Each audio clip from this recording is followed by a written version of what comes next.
आज का जो अपना टॉपिक है, देखो हम लोगों ने एप्लीकेशंस ऑफ एडसॉर्प्शन वाला जो पार्ट है वो आपको बुक में बहुत अच्छे से थ्योरी दे रखी है, वो सारी की सारी आप पढ़ सकते हो। जैसे क्रोमेटोग्राफी में काम आती है, या और भी बहुत सारे जो है प्यूरिफिकेशन, अपना ह्यूमिडिटी को कम करने के लिए होता है, बहुत सारी चीज़ों के प्यूरिफिकेशन में काम आता है ना।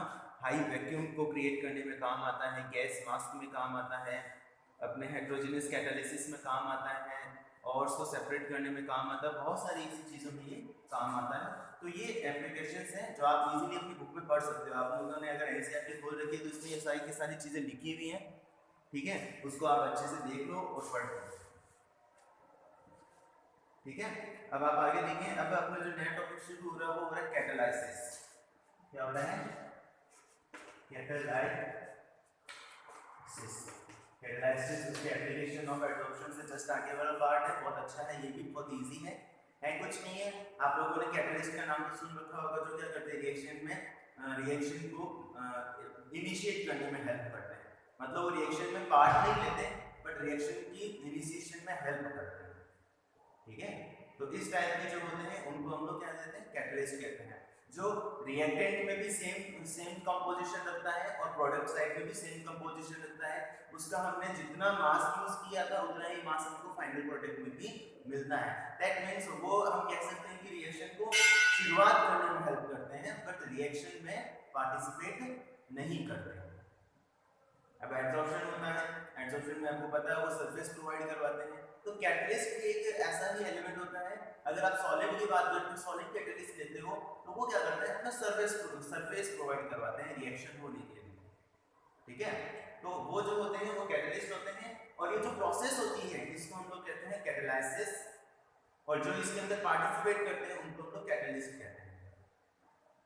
रिएक्टेंट्स के साथ जो दूसरा कंपाउंड हम यूज करते हैं वो होता है कैटलिस्ट। तो इसमें आपकी बुक में एक एग्जांपल दे रखा है कि पोटेशियम क्लोराइड होता है KClO3, जब इसका डिकम्पोजिशन होता है तो डिकम्पोजिशन के अंदर क्या होता है, इसका जो टेम्परेचर होता है वो होता है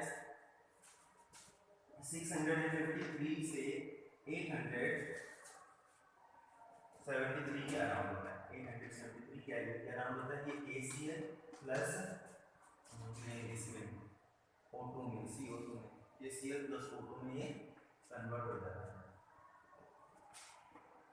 ये इसका क्या है? ये इसकी डिकम्पोजिशन रिएक्शन है। ये इतने हाई टेम्परेचर पर आकर डिकम्पोज हो जाती है। वहीं इसके अंदर में अगर एक वो डाल, क्या कहते हैं इसे, कैटलिस्ट डाल दो तो ये इसका जो ये जो है, ये जो टेम्परेचर है ये हाईली रिड्यूस हो जाता है। देखो इसकी भी आप देखें कि मैंने अब इस रिएक्शन को किया है KClO3, और इस बार इसका टेम्परेचर 473 अराउंड हो जाता है।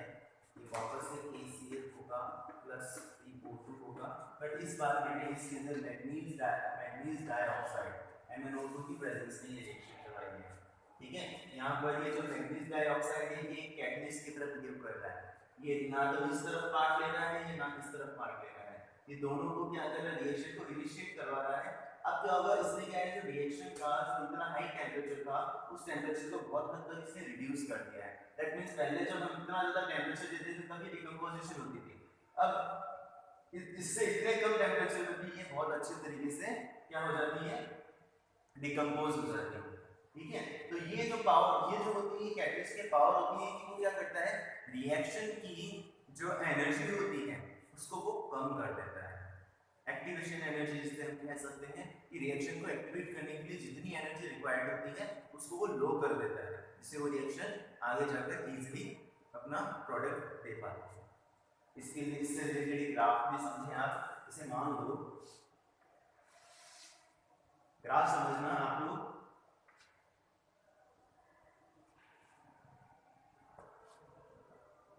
ये देखो जैसे कि यहाँ पर आपकी पोटेंशियल एनर्जी है, पोटेंशियल एनर्जी, ठीक है। ये यहाँ पर है आपका रिएक्टेंट,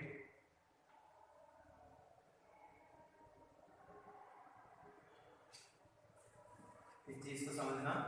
यहाँ पर है आपका रिएक्टेंट, ठीक है। ये उसका एक्टिवेशन एनर्जी का बैरियर है।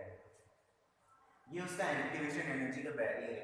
दैट मींस जब आप दो, जैसे ये रिएक्टेंट आप KCl3 को मान लो, जब KCl3 को जब हम एनर्जी देते रहेंगे तो एक टाइम आएगा कि उसके पास इतनी एनर्जी आ जाएगी, ठीक है ना। इतनी एनर्जी के बाद में वो क्या करेगा, फटाफट रिएक्शन करेगा और उस एनर्जी को लूज करके इतनी लूज कर देगा। यहाँ पर इसका क्या बना है, प्रोडक्ट। ये होता है रिएक्टेंट, ये होता है प्रोडक्ट, और ये जो होता है ये हाई एक्टिवेशन एनर्जी होती है। इस बैरियर को अगर ये पार कर जाता है, इस बैरियर को वो क्रॉस कर जाता है, उसके बाद में वो इजीली प्रोडक्ट की फॉर्मेशन कर देता है, ठीक है। ये जो होती है रिएक्शंस की ग्राफ होती है, जो पोटेंशियल एनर्जी, जिसे मैं एक्टिवेशन एनर्जी से बार-बार बोल रहा हूँ, वही टाइप से यहाँ पर मैंने पोटेंशियल एनर्जी को कंसीडर किया है, ठीक है। तो अगर वो इस एक्टिवेशन एनर्जी से लो एनर्जी रहती है तब तक तो वो किसी रिएक्शन को होता है करने ही नहीं देता है। तो उस केस में क्या होती है कि रिएक्टेंट आपको प्रोडक्ट आपको मिलता ही नहीं है। अब ये तो इसकी थी। अब मैं क्या करता हूँ, जैसे ही इसके अंदर कैटलिस्ट डालता हूँ तो कैटलिस्ट क्या करता है कि मेरे इस ग्राफ को अल्टर कर देता है, अल्टर मतलब चेंज कर देता है।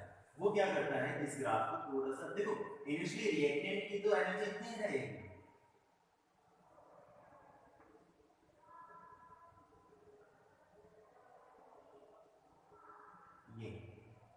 ये देता है मुझे, कम हो गई इसकी एक्टिवेशन एनर्जी। ये डिपेंड करता है मेरे कैटलिस्ट पर, ठीक है। ये जो होता है ये कैटलिस्ट की एक्टिविटी पर डिपेंड करता है कि मेरा कैटलिस्ट कैसा है। अब ये वाला जो कैटलिस्ट है इसने कितना, बहुत, ये जो बैरियर है इसको बहुत हद तक कम कर दिया है, मींस इतनी एनर्जी पर ही अब वो क्या दे देगा, मुझे रिएक्टेंट दे देगा। समझ में आ रहा है, बोले आप लोग।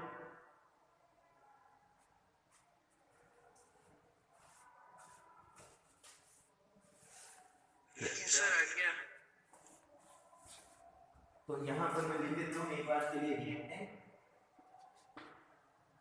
और यहाँ पर आ जाएगा प्रोडक्ट। देखो अल्टीमेटली रहने के है, प्रोडक्ट की एनर्जी भी सेम रहनी है और रिएक्टेंट की एनर्जी भी सेम रहनी है। बट ये हुआ कि ये वाली जो रिएक्शन है ये इन प्रेजेंस ऑफ कैटलिस्ट है और ये वाली एब्सेंस ऑफ कैटलिस्ट है। अगर आपको पोटेंशियल एनर्जी में प्रॉब्लम आ रही है तो इसको आप एक्टिवेशन एनर्जी समझ लो, एक्टिवेशन एनर्जी में प्रॉब्लम आ रही है तो आप टेंपरेचर समझ लो उस चीज को। तो देखो यहाँ पर हाई टेंपरेचर होगा, यहाँ पर लो टेंपरेचर होगा, ये डिपेंड करता है मेरे मैग्नीज डाइऑक्साइड के ऊपर, ठीक है। और दूसरी चीज, अगर मेरे पास एक दूसरा स्ट्रॉन्ग एजेंट है, अगर मैं चाहता हूँ कि ये स्ट्रॉन्ग कैटलिस्ट और ले आऊं, अब देखो स्ट्रॉन्ग से मेरा मतलब है अब से मैं उसको स्ट्रॉन्ग नहीं बोलूंगा, अब मैं बोलूंगा कि एक एक्टिव, इससे भी ज्यादा एक्टिव। स्ट्रॉन्ग कैटलिस्ट का मतलब जो इससे भी ज्यादा एक्टिव कैटलिस्ट होगा, जो इसकी एक्टिवेशन एनर्जी को और रिड्यूस कर दे, सही है। तो उस टाइप का जो होता है वो उस केस में इसकी एनर्जी को और रिड्यूस कर सकता है, सही है। तो ये वाला बैरियर और कम कर सकता है एक और, कौन, जो दूसरा कैटलिस्ट होता है, जो एमओ से भी ज्यादा स्ट्रॉन्ग एक्टिविटी जिसकी हो सकती है, वो इसकी एक्टिवेशन एनर्जी को और कम कर सकता है। उसको हम लोग क्या कर सकते हैं, उसको भी यूज कर सकते हैं, जो इसकी एनर्जी का एनर्जी डिफरेंस को और लो कर सकता है, ठीक है। वो डिपेंड करता है अलग अलग कैटलिस्ट के ऊपर। अब इस रिएक्शन के लिए सबसे सुटेबल है एमओ, सबसे सही है ये। ज्यादा आप इससे छोटा लेंगे तो पॉसिबिलिटी है कि वो कुछ और कंपाउंड की फॉर्मेशन कर दे, जो अपन कैटलिस्ट की प्रॉपर्टीज में आगे भी बढ़ते हैं कि एक पर्टिकुलर रिएक्शन के लिए एक पर्टिकुलर कैटलिस्ट की रिक्वायरमेंट होती है, ठीक है। उसको हम लोग कहते हैं सेलेक्टिविटी। कैटलिस्ट का सिलेक्शन करने के लिए हम लोग क्या करते हैं, चेक करते हैं कि कौन सा कैटलिस्ट कौन सी रिएक्शन देता है। पर्टिकुलर फिर वही कैटलिस्ट होता है जो उस रिएक्शन को देता है अच्छे तरीके से। समझ में आ रही मेरी बात। अपन ऐसा नहीं कि हर कोई से भी कैटलिस्ट उठाकर उस रिएक्शन को फॉरवर्ड डायरेक्शन में इनिशिएट करवा सके, ऐसा नहीं होगा।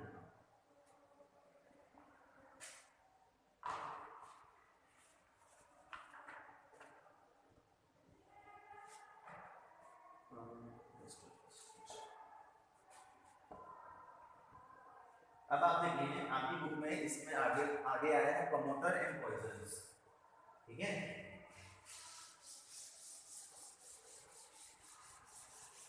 देखो एक वर्ड आया है प्रमोटर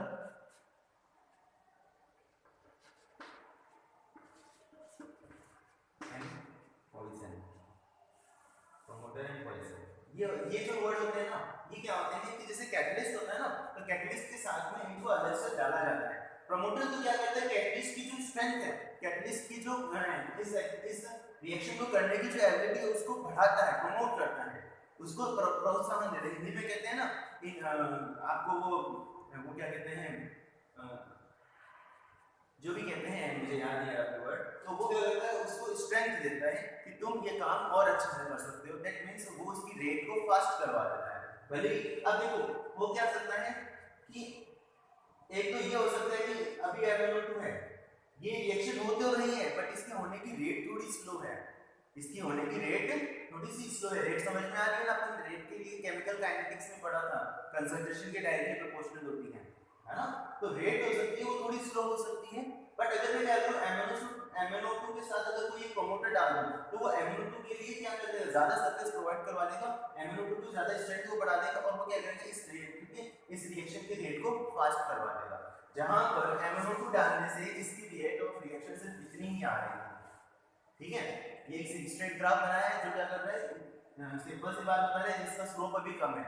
आप स्लोप को समझे, मैं यहाँ पर कोई टर्म्स नहीं लिख रहा हूँ, बस एक एनालॉजी के रूप में बता रहा हूँ कि अगर मैं डायरेक्ट MnO2 डालता हूँ तो वो रिएक्शन को सिर्फ इसी एक छोटे से स्लोप के साथ इनिशिएट करवाएगा, बट करवाएगा जरूर। वहीं पर अगर मैं MnO2 के साथ या फिर कह सकते हो कैटलिस्ट के साथ अगर प्रमोटर डालता हूँ, प्रमोटर क्या करता है, रिएक्शन को एक ज्यादा स्लोप के साथ इनिशिएट करवाता है, जिससे क्या करता है, हमें जो प्रोडक्ट होता है वो फटाफट मिलना शुरू हो जाता है और ज्यादा क्वांटिटी में मिलता है। वहीं पर इसका जस्ट ऑपोजिट काम होता है पॉइजन का। पॉइजन क्या करता है, रेट ऑफ रिएक्शन को और स्लो करवा देता है, हमें इसकी भी जरूरत पड़ती है। प्रोमोटर क्या करता है कि उस कैटलिस्ट की पावर अगर स्ट्रेंथ कम होती है तो वो उसकी स्ट्रेंथ को बढ़ा देता है, और पॉइजन क्या करता है, अगर एक स्ट्रॉन्ग एजेंट है, स्ट्रॉन्ग एक्टिविटी वाला कैटलिस्ट है आपके पास, तो उसकी एक्टिविटी को कम करने के लिए पॉइजन का काम में हम यूज में लेते हैं। जैसे आपकी बुक में फाइबर प्रोसेस है, H2 plus N2 NH3, A2 A3, ये आयरन की प्रेजेंस में, आयरन तो यहाँ पर क्या है, एक कैटलिस्ट है, आयरन यहाँ पर एक कैटलिस्ट है इस रिएक्शन में, जो क्या करेगा, इस रिएक्शन को यहाँ पर हाइड्रोजन और नाइट्रोजन को अमोनिया में कन्वर्ट करेगा। वहीं पर अब आयरन की स्ट्रेंथ को बढ़ाने के लिए हम लोग इसके साथ मोलिब्डेनम को भी यूज करते हैं। मोलिब्डेनम इसकी स्ट्रेंथ बढ़ा रहा है, इसलिए ये यहाँ पर क्या है, प्रोमोटर है। ठीक है, अब हैबर प्रोसेस में हम लोगों ने ये भी देखा था कि यहाँ पर हम लोग एल्युमिनियम ऑक्साइड का भी यूज कर सकते हैं, बिल्कुल करते हैं, जो वो भी एक प्रोमोटर की तरह बिहेव करता है। ठीक है, तो प्रोमोटर क्या करते हैं, कैटलिस्ट की स्ट्रेंथ को बढ़ाते हैं।